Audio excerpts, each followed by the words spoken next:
Hi everyone, कैसे हैं आप सभी लोग। स्टडी फंडा के इस प्लेटफॉर्म पे आप सभी का स्वागत है। आज की इस वीडियो का टाइटल आप लोगों ने देख लिया होगा। अगले 60 दिन की रणनीति क्या होने वाली है हमारी। शॉर्टकट से काम नहीं चलेगा, स्मार्ट कट अपनाना हमें पड़ेगा। इस वीडियो को बिल्कुल एंड तक देखना। पेपर 1 और पेपर 2 के बारे में पूरा डिटेल में बताऊंगा, कैसे आपको पढ़ना है, क्या क्या आपको पढ़ना है। 2 महीने का समय है, क्या करना है क्या नहीं करना है। मुझे पता है आपका सवाल क्या होगा, सर मैंने तो कुछ भी नहीं पढ़ा अभी तक, मैं क्या कर पाऊंगा। सर मैंने सब पढ़ लिया, मैं रिवीजन कैसे करूं। सर मेरे को ऐसा लग रहा है कि मैंने थोड़ा सा पढ़ा है, थोड़ा बहुत किया है, कुछ मतलब पूरा भी नहीं पढ़ा और बिल्कुल जीरो भी नहीं हो। आगे 2 महीने क्या करना है, पूरी वीडियो को तसल्ली से बैठकर एंड तक देना। बहुत आराम से और प्यार से इस वीडियो को बना रहा हूं। जो भी मैंने इसके पीछे अपना एनालिसिस किया है उसमें थोड़ा सा समय लगा है और प्रैक्टिकल चीजें चलेंगी। ऐसा नहीं है कि मैं आपको बोल दूंगा कि 2 महीने में सारा सिलेबस कर दो, आप ये कर दो वो कर दो, नहीं। जो चीज पॉसिबल है उसी के बारे में हम बात करेंगे।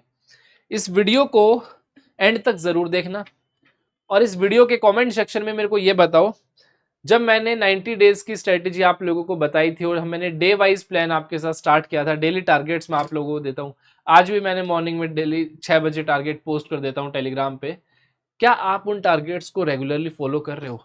देखिए, आप कमेंट करके बताएंगे ना, उतना ही पॉजिटिव मेरे को थोड़ा फील होगा। हम लोग भी और मेहनत करेंगे आप सभी के लिए। वीडियो की शुरुआत करते हैं। शुरुआत करने से पहले हम आपके लिए एक free all India mock test conduct करवा रहे हैं 1 जून को। अगर आप इस वीडियो को 1 जून से पहले देख रहे हैं तो प्लीज जाकर के आप इसको रजिस्टर करिए। स्टडी फंडा एप्लीकेशन के ऊपर ये है। फर्क नहीं पड़ता कि आप फर्स्ट अटेम्प्ट दे रहे हो, आपको अभी कुछ आता नहीं है, आज तक आपने कोई मॉक टेस्ट नहीं दिया, मैंने अभी पढ़ाई शुरू नहीं करी है, या मैंने सब कुछ पढ़ लिया, मेरा रिवीजन बाकी है, मैं तो अच्छे से मॉक दूंगा। नहीं, मॉक टेस्ट जरूर दो। आपको पता चलेगा कि आप कहां स्टैंड कर रहे हो। स्टडी फंडा एप्लीकेशन के ऊपर फ्री ऑफ कॉस्ट आप इसके लिए रजिस्टर कर सकते हैं। 1 जून को ये ऑनलाइन और ऑफलाइन मोड में दोनों में होने वाला है। ऑफलाइन के अंदर ये OMR बेस्ड रहेगा, ऑनलाइन के अंदर आपका जैसे टेस्ट पोर्टल के ऊपर टेस्ट होता है वैसे होगा। जाकर के रजिस्टर कर लेना, पक्का, पहले बता रहा हूं, ठीक है। ये मस्ट है, ठीक है। इसके बेसिस के ऊपर भी मैं एक वीडियो बनाऊंगा जो बच्चे पेपर अटेम्प्ट करेंगे, ठीक है। चलिए शुरुआत करते हैं। मैंने अभी आपको बताया था कि मैं टेलीग्राम के ऊपर वो पोस्ट करता हूँ डेली टारगेट्स वगैरह, ठीक है। तो जो भी बच्चे अभी तक टेलीग्राम के साथ नहीं जुड़े हैं, तो ये हमारा टेलीग्राम का ग्रुप है जहां पर बच्चे जुड़े हुए आपस में डिस्कशन करते हैं। इसको आप ज्वाइन कर लीजिए। ये हमारा टेलीग्राम का ऑफिशियल चैनल है। कोई भी अपडेट आती है, कोई भी क्विज हो गया, कोई भी वीडियो अपडेट हो गया, एग्जाम से रिलेटेड अपडेट हो गया, कुछ भी है वो आप हम यहाँ पर पोस्ट करते हैं, ठीक है। इनको ज्वाइन कर लो। अब आते हैं मुद्दे की बात पे। 60 दिन का समय बचा है। सवाल उठता है कि आप 60 दिन में क्या पूरा सिलेबस पढ़ सकते हो। सबसे पहले मुझे अभी कमेंट सेक्शन में ये बताओ कि आपकी अभी तक स्थिति क्या है, क्या आपने पढ़ लिया, क्या बचा हुआ है, पूरी तैयारी का क्या अपडेट है, मेरे को कमेंट सेक्शन में बताओ। अब मैं बात करता हूं इस वीडियो में, मैं 3 कैटेगरी के लोगों के बारे में बात करने वाला हूं। आप इन तीनों में से किसी ना किसी एक कैटेगरी में जरूर बिलोंग करते होंगे। पहली कैटेगरी क्या है हमारी, फ्रेशर, जो बिल्कुल अभी फ्रेश पढ़ना स्टार्ट किया है, या फिर हु जस्ट स्टार्टेड और वांट टू स्टार्ट, या फिर किसी ने अभी शुरू नहीं किया है, जस्ट शुरू करना चाहता है तैयारी CAPF AC एग्जाम की। क्या तो आप ऐसे स्टूडेंट हो सकते हो, या फिर आप ऐसे हो जो अभी तैयारी शुरू करी हुए 1 महीना हुआ है, पूरा सिलेबस अभी कंप्लीट नहीं हुआ है, मिड जर्नी में हो, 50% सिलेबस हो गया, या फिर जो 90 डेज वाले जो टारगेट्स चल रहे हैं उसको फॉलो कर रहे हो। ऐसे कैटेगरी है आपकी, ठीक है। मतलब ना तो मेरे को पूरा आता, ना मेरे को कुछ नहीं आता, मतलब वो स्थिति नहीं है। ये वाली स्थिति वो बच्चों की होगी जिन्होंने पूरा सिलेबस कंप्लीट कर लिया, उनको रिवीजन प्लान चाहिए और टेस्ट वगैरह लगाना शुरू कर दिया या फिर शुरू करेंगे। 3 कैटेगरी के आप लोग वीडियो देख रहे होंगे, ठीक है। अब मैं तीनों के बारे में डिस्कस करूंगा। सबसे पहले बात करूंगा मैं पेपर 2 के बारे में, ठीक है। लास्ट टाइम मैंने पेपर 1 के बारे में शुरुआत करी थी, लेकिन इस बार मैं पेपर 2 के साथ शुरुआत करना चाहता हूं। पेपर 2 बच्चे डर के भागते हैं। सबसे ज्यादा कौन डर के भागता है? फ्रेशर वाले, जिन्होंने अभी स्टार्ट किया है, ठीक है। फ्रेशर बच्चे सबसे पहले ना एनालाइज करना बहुत जरूरी है और खुद के साथ ईमानदार रहना बहुत जरूरी है। आपको क्या आता है क्या नहीं आता, अगर आप खुद को ये चीज समझा पाओगे ना, तो आप एग्जाम को क्रैक करने के रास्ते पे चल पड़ोगे। जो भी बच्चे फ्रेशर है, जिन्होंने अभी प्रिपरेशन अभी स्टार्ट की है, करना चाहते हैं, सबसे पहला आपका काम है पेपर 2 के फॉर्मेट के बारे में जानो कि पेपर 2 का फॉर्मेट क्या है। गूगल करो, वीडियोस मिल जाएंगी, यूट्यूब पे मिल जाएंगी, पेपर 2 का फॉर्मेट क्या है। 2-3 प्रीवियस ईयर पेपर देखो कि पेपर में कैसे कैसे क्या क्या फॉर्मेट है, क्या क्या पूछा जाता है, वो सब देखो, मैं अभी नहीं बताने वाला, ठीक है। दूसरी चीज, पहला काम बता दिया फ्रेशर के लिए। दूसरी चीज, आपने देख लिया, एक पेपर उठाओ, उसको अटेम्प्ट करने का प्रयास करो। अब जैसे आप वो पेपर अटेम्प्ट करने का प्रयास करेंगे, आपको सबसे पहली चीज लगेगी, यार मेरे पास तो कुछ लिखने के लिए कंटेंट ही नहीं है। पहला क्वेश्चन क्या राइज होता है, क्या आपके पास कंटेंट है लिखने के लिए? क्या आपके पास आपके दिमाग में कंटेंट है कि हाँ ये मेरा ऐसे का टॉपिक आया, मेरे को इसमें क्या लिखना है, उसका कंटेंट है? अगर आपके पास कंटेंट नहीं है, जा करके सबसे पहले पढ़ो कि पेपर 2 के पूरा जो भी उसके अंदर इंटरनेशनल रिलेशंस हो गया और जो भी टॉपिक्स होते हैं एग्रीकल्चर के बारे में, तो सबसे पहले कंटेंट लेकर के आओ कि कंटेंट कहाँ है, ठीक है। कंटेंट के लिए आप क्या कर सकते हो, कोई भी रिकॉर्डेड कोर्स परचेज कर लो, आपको पूरा पेपर 2 बिल्कुल स्क्रैच से उसमें पढ़ाया गया होगा, पूरा कंटेंट A to Z उसमें कवर किया हो गया, इंटरनल सिक्योरिटी जो भी टॉपिक्स होते हैं आपके सब, ठीक है। उसके बाद दूसरी प्रॉब्लम आप फेस करेंगे लिखने में, राइटिंग प्रैक्टिस में। आपको राइटिंग प्रैक्टिस नहीं करनी आ रही होगी, ठीक है। राइटिंग प्रैक्टिस तभी होगी जब आप लिखना शुरू करेंगे, और लिखना कब शुरू करेंगे, जब आपके पास कंटेंट होगा, ठीक है। ये 2 कैटेगरी में डिस्कस करूंगा, वेट करिए। उसके बाद टाइम मैनेजमेंट, आपने कंटेंट भी पढ़ लिया, आपने लिखना भी शुरू कर दिया, अब आपका गोल क्या होना चाहिए? अब आपका गोल होना चाहिए कि आप जब 3 घंटे उस पेपर को देने बैठ रहे हैं, पेपर को 3 घंटे में खत्म करना है। खत्म करने का मतलब ये नहीं है कि बस 3 घंटे बीत गए जो लिखते गए, नहीं। 3 घंटे का मतलब है जो पूरा पेपर आपको अटेम्प्ट करना है, जिस सारे ऐसे अटेम्प्ट करने हैं, जिस सारे आर्ग्यूमेंट, रिपोर्ट, प्रेसी और ग्रामर कॉम्प्रिहेंशन जो भी है, 3 घंटे के अंदर अंदर आपको पूरा अटेम्प्ट करना है। सबसे पहले प्रायोरिटी ये रखो। उसके बाद हम कंटेंट के ऊपर दोबारा बात काम करेंगे कि आप जो चीज लिख रहे हो क्या चीज सही है नहीं है, उसका मतलब एनालाइज करना, ठीक है। ग्रामर को रेगुलरली पढ़ते रहो, ग्रामर में मार्क्स नहीं कटवाने, सभी के लिए बता रहा हूं, ग्रामर के अंदर मार्क्स नहीं कटवाने। जिसकी वीक है, कोई हल्का फुल्का जो कोर्स होता है ग्रामर का वो परचेज कर लो, स्टडी फंड ऐप के भी मिल जाएगा। ग्रामर में मार्क्स नहीं करने चाहिए, क्योंकि ग्रामर ही एक ऐसी चीज है जो आपके स्कोर को ऊपर लेकर के जाएगी, ठीक है। ये तो हो गई कंडीशन फ्रेशर बच्चे की जिसको कुछ नहीं पढ़ा। भाई सबसे पहले कंटेंट पढ़, पेपर 2 के बारे में कहीं से पढ़, ठीक है। और अगर स्टडी फंडा की एक रिकॉर्डेड कोर्स है, बहुत लिमिटेड है, मतलब 24 क्लासेस हैं उसके अंदर, अगर दिन की 2 क्लासेस भी आप खत्म करोगे, 12 दिन में कंटेंट आपका दिमाग में रेडी हो जाएगा, और शुरू के 5-6 लेक्चर देखने के बाद आप लिखना शुरू कर सकते हो, ठीक है। सबसे पहले कंटेंट ढूंढो, लिखना शुरू करो, लिखने के बाद टाइम में कंप्लीट करने की कोशिश करो पेपर को। उसके बाद ग्रामर के ऊपर रेगुलरली आपको फोकस करना है, ये सब चीजें करो, और उसके बाद मॉक लगाना शुरू कर दो, ठीक है।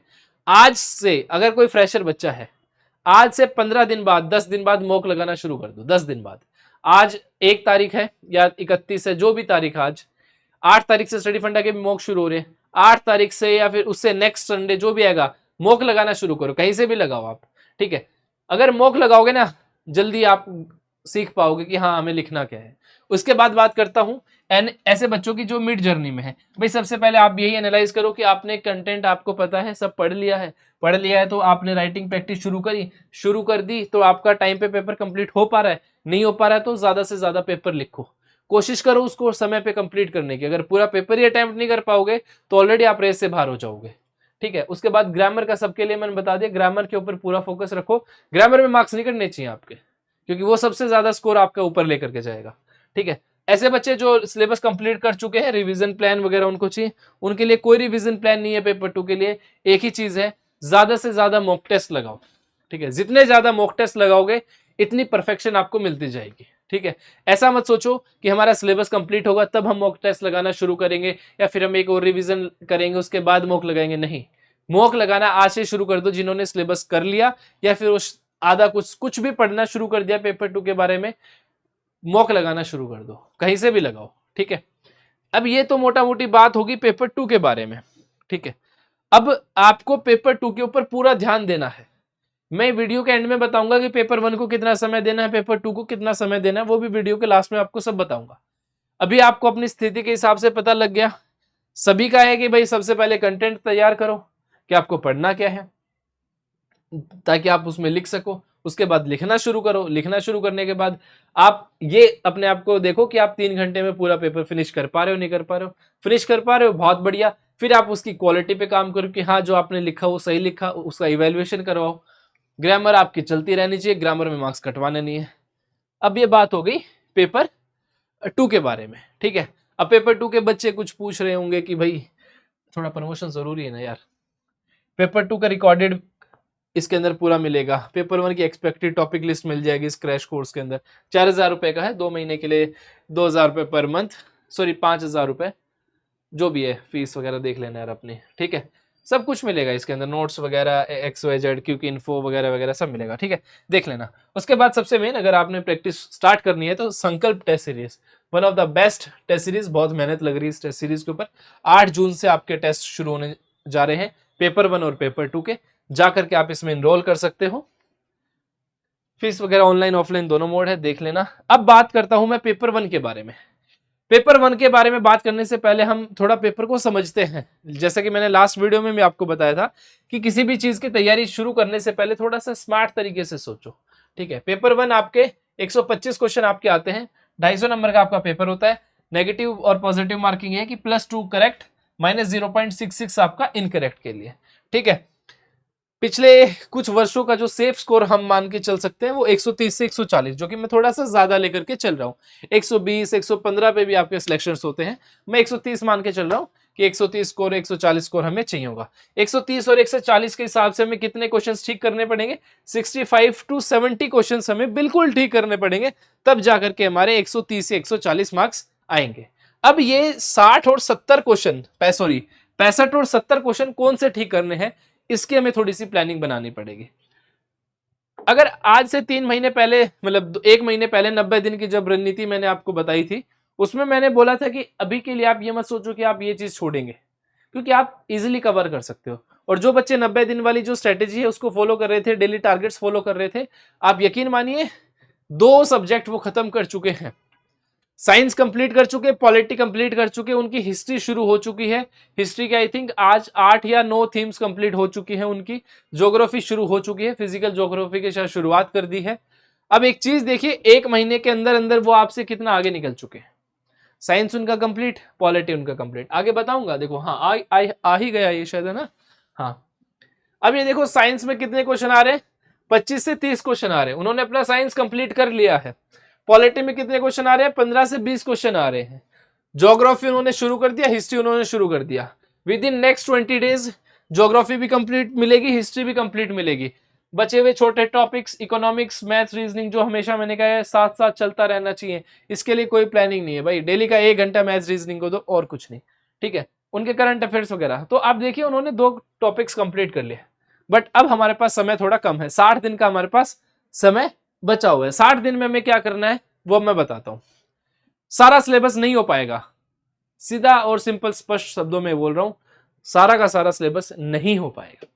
अब हमारा टारगेट क्या है, हमें 65 क्वेश्चन की तैयारी करनी है, 65 क्वेश्चन की। और वो 65 क्वेश्चन की तैयारी ऐसी करनी है कि हाँ वहां से हमारे एक भी मार्क्स नहीं कटना चाहिए, समझे, ठीक है। अब देखो बहुत से ऐसे बच्चे हैं जिनका, जो भी ये सब्जेक्ट्स मैंने लिखे, किसी का कुछ स्ट्रांग हो सकता है, किसी का किसी में इंटरेस्ट हो सकता है। आप लोग अपने लिए खुद के लिए एक प्लान बनाओ कि हाँ यार इन सब्जेक्ट्स में से, मैंने सबके सामने वेटेज रखी है, सब में +-5 है, ठीक है। आप अपने हिसाब से कि हाँ यार मेरा साइंस में बहुत अच्छे से कर सकता हूं, पॉलिटी में कर सकता हूं, हिस्ट्री में नहीं कर पाऊंगा, इकोनॉमिक्स कर लूंगा, करंट अफेयर कर लूंगा, मैथ रीजनिंग कर लूंगा, तो ये 4 टॉपिक मैं करके जाऊंगा और मेरे 80 के आसपास क्वेश्चन हो जाएंगे। अब आपको कैसे ये चीज करनी, मैं इसमें से जितने भी टॉपिक्स लिखे हैं इनमें से कुछ टॉपिक्स बताऊंगा कि हाँ यार ये चीज तो आप करो ही करो, ये सब्जेक्ट तो मैं आपको बताऊंगा करो ही करो। साइंस को छोड़ो मत, इजी आएगा, वेटेज सबसे ज्यादा, ठीक है। रूपाली मैम बेस्ट साइंस पढ़ा रखी है उन्होंने कोर्स के अंदर। यूट्यूब के वीडियोस भी आप PYQs जो भी करवा रहे हैं देख रहे होंगे।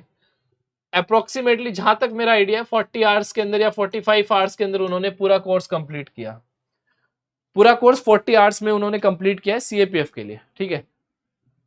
40 आवर्स का मतलब है कि अगर आप ऑनेस्टली, ईमानदारी से 1.25 या 1.5x की स्पीड पे भी सिलेबस कवर करते हो, नोट सबके पास है, पीपीटी स्लाइड वगैरह सब मिलती हैं, या फिर 1 की स्पीड पे भी करते हो, 40 घंटे का मतलब है, अगर डेली 4 घंटे दोगे उस सब्जेक्ट को तो 10 दिन में कंप्लीट कर सकते हो। ठीक है, साइंस को मत छोड़ना, पहले बता रहा हूं। कोई बात नहीं, आपके जो साथ चल रहे उन्होंने कंप्लीट कर ली, कोई बात नहीं, आप भी कर सकते हो। नेक्स्ट विद इन 15 दिन का 20 दिन का टारगेट लो कि मुझे साइंस कंप्लीट करनी है, साइंस कंप्लीट कर लो, साइंस को मत छोड़ो। ठीक है, साइंस के बाद मैं बात करता हूं ज्योग्राफी, पॉलिटी। हिस्ट्री को भी आप छोड़ दो, हिस्ट्री जिसको पसंद है वो कर लेगा, लेकिन मोस्ट ऑफ द स्टूडेंट, जहां तक मेरा आइडिया है, हिस्ट्री थोड़ा सा बोरिंग सा लगता है कि यार हिस्ट्री नहीं पढ़ा जाएगा। ठीक है, हिस्ट्री को आप स्किप कर सकते हो, लेकिन पॉलिटी ज्योग्राफी को चूज कर लेना, और मैथ्स रीजनिंग अगर किसी का अच्छा है तो मैथ्स रीजनिंग चूज कर लेना। अदरवाइज अगर कोई मैथ्स अगर अच्छा नहीं है देन फिर आपको हिस्ट्री पकड़ना पड़ेगा। ठीक है, इको बहुत शॉर्ट है, बहुत जल्दी आप सिलेबस कंप्लीट कर सकते हो, तो आप इसकी तरफ भी जा सकते हो। ठीक है, करंट अफेयर नहीं छोड़ने हैं। क्यों नहीं छोड़ने हैं? क्योंकि समय बहुत कम लगता है करंट अफेयर को पढ़ने में। अभी शशांक सर के द्वारा आपकी मंथली करंट अफेयर की एक सीरीज स्टार्ट कर रखी है, सितंबर के करंट अफेयर एक पूरा वीडियो में, अक्टूबर, नवंबर, दिसंबर, जनवरी, फरवरी, मार्च, अप्रैल, मई, सारे करंट अफेयर हम आपको कराएंगे। साथ में आप करंट अफेयर मैगजीन जो कि 40 पेज की होती है, 30 पेज की होती है। ठीक है, इजीली आप अगर हफ्ते में 1 महीने का करंट अफेयर भी कवर करते हो, 1 महीने का हफ्ते में करंट अफेयर कवर करते हो, इजीली आप अभी भी करंट अफेयर कर सकते हो। और कुछ क्वेश्चन थोड़े प्रिडिक्टेबल होते हैं, तो अगर 15 से 18 क्वेश्चन आपके करंट अफेयर के आ रहे हैं तो 7 से 8, 10 क्वेश्चन आप इजीली क्रैक कर सकते हो। ठीक है, मिसलेनियस के अंदर इन्वायरमेंट डिफेंस 5 से 7 क्वेश्चन यहां पर आपको देखने को मिलेंगे। समय बचेगा आखिरी में तो पढ़ लेना, बहुत हैवी टॉपिक नहीं है, सिर्फ समय बचा तो हम पढ़ेंगे। ठीक है, और बिल्कुल रिलैक्स माइंड से पढ़ेंगे, ये सोच के नहीं पढ़ेंगे कि हमें मार्क्स लेने हैं, क्योंकि बहुत लाइट टॉपिक्स है दोनों, बिल्कुल लास्ट में पढ़ेंगे। अभी आपकी प्रायोरिटी होनी चाहिए ऊपर के, ये जो यहां तक मैथ रीजनिंग तक, यहां तक कोई भी 2 topic with in 20 days complete करने हैं। विद इन 20 डेज आपको इन 5 में से कोई 2 टॉपिक कंप्लीट करने हैं। मैथ्स रीजनिंग कभी कंप्लीट नहीं हो सकता, तो जो मैथ्स रीजनिंग के इच्छुक हैं वो प्रैक्टिस पे ध्यान दो। मैथ्स में सारे पीवाईक्यूज कर डालो, डेली टारगेट्स में आपको पीवाईक्यूज करने को मिल रहे हैं ना, वो सारे पीवाईक्यूज करो। अगर आप सारे पीवाईक्यूज भी कर लोगे तो भी आप मैथ्स रीजनिंग में कुछ अच्छा स्कोर कर पाओगे। ठीक है, और जिनका मैथ्स रीजनिंग अच्छा है वो हिस्ट्री स्किप कर सकते हैं। ठीक है, बाकी के जो स्टूडेंट्स हैं वो मैथ्स रीजनिंग स्किप कर रहे हैं, तो अपने जो जीएस के जो ऊपर वाले सब्जेक्ट है उनको थोड़ा सा अच्छे से स्ट्रॉन्ग करके चलना। ठीक है, 65 क्वेश्चन हमें ठीक करने हैं, ये हमारा टारगेट होना चाहिए। अब आपको इसको पढ़ना कैसे है? अगर आप कहीं पे भी रिकॉर्डेड कोर्स है, फिर एनसीईआरटी कुछ भी आपने फॉलो कर रहे हो उसको फॉलो करो। उसके बाद सबसे पहले तो कंप्लीट करो, कंटेंट पढ़ो, जो भी आपका कोर्स है उसको पढ़ो। उसके बाद प्रैक्टिस कहां से करनी है? 2 ही चीजें करनी है, फुल लेंथ मॉक और दूसरी चीज पीवाईक्यूज। आप ट्रस्ट नहीं करेंगे, अभी रिसेंटली जब यूपीएससी का रिजल्ट आया था, सीएससी का, आप किसी का इंटरव्यू उठा के देख लो, किसी का भी, सबने क्या बोला है कि प्रीलिम्स में मैंने पीवाईक्यूज किए। मैंने पहले पीवाईक्यूज को तवज्जो नहीं दिया, उनको मैंने इंपॉर्टेंस नहीं दी, लेकिन उसके बाद मैंने जब नेक्स्ट अटेम्प्ट में पीवाईक्यूज पढ़े, पीवाईक्यूज सॉल्व किए, तो मुझे पता लगा कि हाँ पीवाईक्यूज की इंपॉर्टेंस कितनी है। आपको वही समझाना चाह रहा हूं मैं, पीवाईक्यूज की इंपॉर्टेंस बहुत है। फुल लेंथ टेस्ट लगाओ, पीवाईक्यूज लगाओ, समय नहीं है आपके पास फालतू के क्वेश्चंस लगाने का, यही 2 चीजें रखो, आपका एग्जाम हो जाएगा। इसके बाद अब अगर आपने अपने नोट्स बना रखे हैं पढ़ते टाइम, तो वहां से आप रिवीजन अपना करते रहो डेली, या फिर स्टडी फंडा के नोट्स अगर आप बैच के स्टूडेंट हैं मिले होंगे, अदरवाइज आप परचेज भी कर सकते हैं, स्टडी फंडा के नोट्स से भी आप रिवाइज कर सकते हैं। ठीक है, इसके अलावा आपको कुछ नहीं करना। पेपर 1 के लिए सब्जेक्ट उठाओ, वो पढ़ा, उसके पीवाईक्यू सॉल्व किए, फुल लेंथ मॉक टेस्ट जो चल रहे होंगे उस पर अटेम्प्ट करो। समय लग रहा है तो रिवीजन जो नोट्स है डेली कुछ ना कुछ रिवाइज करते रहो। ठीक है, सबसे बड़ा टास्क है इसका सिलेबस कंप्लीट करना। 2 टॉपिक पकड़ो, डेली पढ़ो, कैसे पढ़ना है, कितने घंटे पढ़ना है, कैसे कंप्लीट होगा वो भी बताता हूँ। 1 महीने में कोशिश करो, 1 महीने में 30 डेज के अंदर कोशिश करनी है आपको, आप ये इन 3 टॉपिक कंप्लीट कर लो, कोई भी 3 ऊपर से, ठीक है। मैथ्स रीजनिंग को छोड़ दो यार, वो कंप्लीट नहीं होता है कभी, मैथ्स कभी कंप्लीट नहीं होता, ठीक है। Science, polity, geography, history, economics, इन 5 में से कोई भी 3 कंप्लीट कर लो आप, कोई भी 3। साइंस जरूर करना, ठीक है। 3 कंप्लीट करने के बाद आप 65 के पास पहुंच जाएंगे। 65 के पास पहुंच गए, इसका मतलब है कि हाँ यार आप अब कुछ कर सकते हो। बचे हुए समय के अंदर हम लोग जो छोटे टॉपिक्स है, मिसलेनियस हो गया, इधर अगर 3 कंप्लीट करोगे तो 1 इकोनॉमिक्स आपका बचेगा, 1 हम स्किप करने वाले हैं, इकोनॉमिक्स बचेगा। ये हम लोग नेक्स्ट 31st डे से लेकर के 40th डे तक पढ़ेंगे, ठीक है। दूसरे बच्चे जो 90 दिन की स्ट्रेटेजी के साथ चल रहे, वो अपना चलते रहे, इन चीजों में ध्यान न देना। डेली टारगेट्स मिल रहे हैं, कंप्लीट करो। और जो बच्चे अभी ज्योग्राफी और हिस्ट्री पढ़ना चाहते हैं, तो जो भी हम टारगेट्स दे रहे हैं कि हाँ ये टॉपिक कवर करो, ये टॉपिक करो, ये टॉपिक कवर करो, आप हमारे साथ भी चल सकते हैं। तो आने वाले 15-20 दिन के अंदर आपका ज्योग्राफी और हिस्ट्री भी कंप्लीट करवा सकते हैं हम लोग। साइंस और पॉलिटी आप अपने हिसाब से दिन का कुछ ना कुछ कवर करके कंप्लीट कर सकते हो। अब बात करता हूं मैं कि आपका पूरे दिन का प्लान कैसा होना चाहिए। पूरे दिन में से 8 घंटे आप पेपर 1 को दो, कंटिन्यूअसली मत देना, कुछ ब्रेक्स के साथ दो। 2 सब्जेक्ट साथ लेकर के चलना, 4-4 घंटे आप दे सकते हो। पेपर 1 को 8 घंटे तो डेली, 2 घंटा तो डेली पेपर 2 की प्रैक्टिस और करंट अफेयर के लिए। डेली 2 घंटा किसके लिए दोगे? पेपर 2 की प्रैक्टिस और करंट अफेयर के लिए। किसी दिन पेपर 2 की प्रैक्टिस कर लिया अल्टरनेट डेज, ठीक है, या फिर 1 घंटा करंट अफेयर पढ़ लिया और एक टॉपिक लिख करके देख लिया। उसके बाद 2 घंटा डेली मैथ्स की प्रैक्टिस को दो। मैं मैथ्स के ऊपर इसीलिए बार बार वजन दे रहा हूं, बार बार रिपीट कर रहा हूं, क्योंकि मैथ्स स्कोरिंग सब्जेक्ट है, मैथ्स बहुत स्कोरिंग टॉपिक भी है, ठीक है। सब्जेक्ट टॉपिक एक ही बात है, क्वेश्चंस आप इजीली क्रैक कर सकते हो, ठीक है। तो डेली प्रैक्टिस करो, पीवाईक्यूज लगाओ, इधर उधर से ज्यादा मत भागो, सिर्फ पीवाईक्यूज लगाओ, ठीक है। फिर वही प्रमोशन आ गया, हमारा कोर्स ले लो, हमारा सबसे बेस्ट है, सब कुछ मिल जाएगा आपको, भागने की जरूरत नहीं पड़ेगी, बस एक जगह बैठ करके तसल्ली से पढ़ पाओगे, ठीक है। उम्मीद करता हूं कि आपको ना ये वाली टेस्ट सीरीज आ गई भाई, ठीक है। ये कुछ रिव्यूज हमारे, ठीक है। वंदे मातरम, सी यू इन द क्लास, ठीक है। समझ आ गया ना आपको मोटा मोटी। आने वाले समय में 2 महीने के अंदर रिवीजन करोगे अपने नोट्स के साथ, जो भी आपने बना रखे हैं उसके साथ, या फिर स्टडी फंडा के नोट्स प्रेफर कर लेना। पेपर 2 की क्लासेस मत छोड़ो, रिकॉर्डेड है, क्लासेस कंप्लीट करो, लिखना शुरू करो। ये मत सोचो कि मेरे से नहीं लिखा जाएगा, मेरे पेन तो उठाओ, पेन नहीं उठाओगे तो लिखोगे क्या? मॉक टेस्ट लगाना शुरू कर दो, कहीं से भी लगाओ। स्टडी फंडा की मंथली टेस्ट सीरीज चलती है ना, उसमें बच्चे आते हैं, डे 1 पे आए, पूरा पेपर नहीं अटेम्प्ट कर पाए, 2 ऐसे लिख रहे, 3 ऐसे लिख रहे हैं, आज की डेट में पूरा पेपर अटेम्प्ट कर पा रहे हैं। अगर वो लिखना शुरू ही नहीं करते तो पूरा उनका पेपर अटेम्प्ट कैसे होता? तो आप स्टार्ट करिए लिखना, कोई फर्क नहीं पड़ता कि कितना लिख पा रहे हो, आप लिखना शुरू करिए, ठीक है। मिलते हैं नेक्स्ट वीडियो के अंदर। कोई भी आपके सुझाव हो तो आप कमेंट सेक्शन में बता देना, और 1 जून वाला मॉक टेस्ट जरूर देना अगर आप लोग अभी भी इस वीडियो में बने हुए हैं। और बाकी कुछ कूपन्स वूपन्स हो तो कमेंट सेक्शन में या फिर डिस्क्रिप्शन में देख लेना, और हमसे जो हो पाएगा ना आपके एग्जाम के लिए हम करेंगे। कोई भी आपका सजेशन हो कि हाँ सर हमारे लिए ये चीज कर दो, हम लोग करेंगे, ठीक है, कमेंट सेक्शन में बता देना। मिलते हैं नेक्स्ट वीडियो में, टिल देन जय हिंद।